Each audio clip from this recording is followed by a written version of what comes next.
Delfín, uno de los artistas más conocidos a nivel nacional e internacional de la plástica peruana.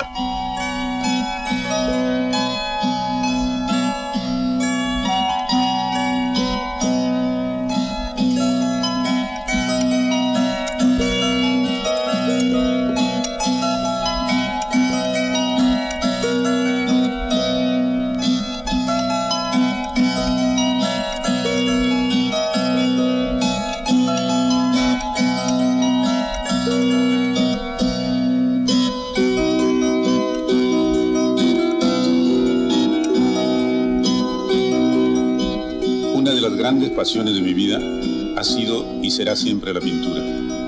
Ahora estoy con más ahínco en ella, tarde, mañana y noche. Esto hace que me sienta más realizado.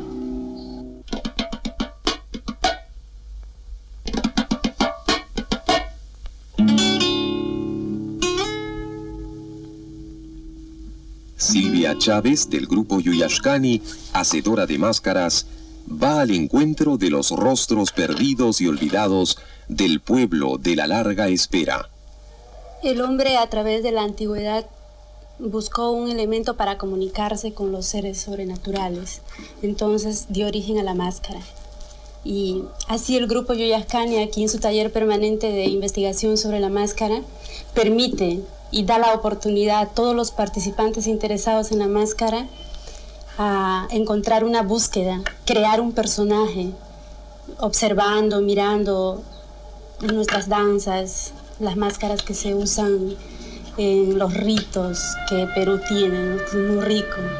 Entonces aquí permanentemente hay gente que está trabajando, creando un personaje para asimilarlo a lo que es el personaje teatral, traerlo a escena.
Arturo Ruiz del Pozo, representante de una nueva hornada musical en el Perú.